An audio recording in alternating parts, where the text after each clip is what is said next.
Bismillahirrahmanirrahim. Assalamualaikum warahmatullahi wabarakatuh. Alhamdulillahirrabbilalamin. Wassalatu wassalamu ala asyrafil anbiya'i wal mursalin wa ala alihi wa sahbihi wa man tabi'ahu ila yaumiddin. Kalau ngomongin baper pasti kita sering. Kita ya yang masih sendiri. Kalau udah berdua insya Allah udah gak gampang baper. Kalaupun baper, recovery-nya tuh gampang. Kalau bapernya di luar, tinggal pulang ke rumah. Kalau bapernya di rumah, tinggal keluar aja. Nabi pernah baper? Pernah, walaupun baper Nabi itu baper fisabilillah ya. Kenapa saya bilang baper fisabilillah? Karena bapernya karena dakwah. Kalau kita bapernya karena masa lalu, baper ngelihat tadi mantan udah bahagia, itu rasanya kayak luka yang dikasih garam, makin perih. Udah terluka dikasih lagi garam, udah jatuh ketiban tangga. Tapi kalau kita udah bahagia duluan ngelihat mantan udah kayak gitu kan gak terlalu baper ya, biasa aja. Gak nyesel, kenapa? Kita juga udah duluan bahagia. Ini bapernya kita. Kalau bapernya Nabi, baper fisabilillah. Bapernya Nabi itu karena dakwah. Salah satu ayat baper di awal-awal dakwah itu surat Al-Muzammil. Kenapa Nabi baper?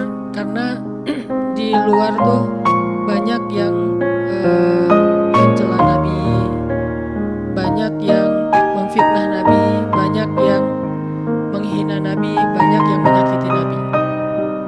Akhirnya Nabi sedih, kan baper kan.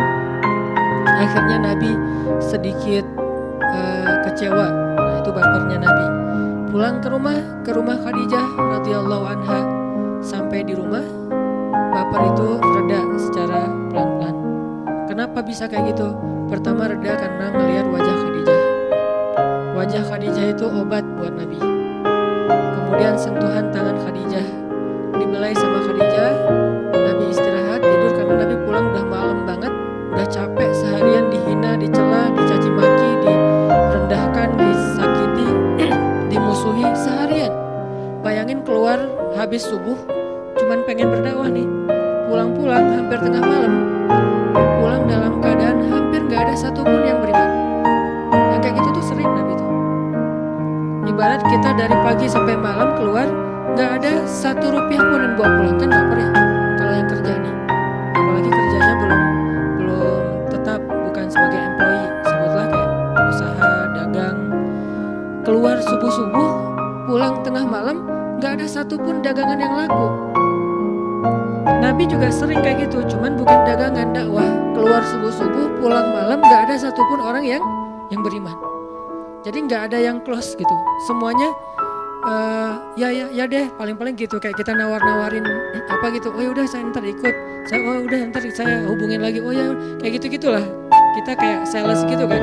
Keluar pagi-pagi ngejual barang, terus akhirnya kasih kartu nama. Orang cuma basa-basi doang mau beli, basa-basi doang akan hubungi kembali, basa-basi doang lagi nggak bawa duit apalah segala macam alasan. Sampai malam nggak ada yang beli satupun. Padahal ada target kalau kita dari perusahaan itu minimal sehari ngejual 2 barang misalnya.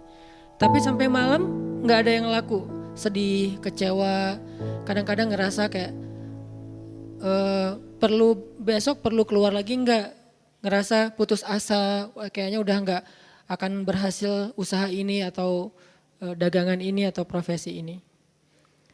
Nabi nggak sampai ke tingkat putus asa, tapi kecewa berat sering. Sedih luar biasa tuh sering. Bukan sedih karena beliau dicelanya nih. Nabi bukan tipe kayak kita yang baper karena dicela, tapi sedih kepada orang yang mencela. Kasihan gitu. Makin dicela, Nabi makin kasihan sama dia dan sedih memikirkan nasib dia nanti di akhirat. Jadi kalau sedih kita mikirin nasib sendiri, baper kita tuh mikirin diri sendiri. Bapernya Nabi itu mikirin orang lain.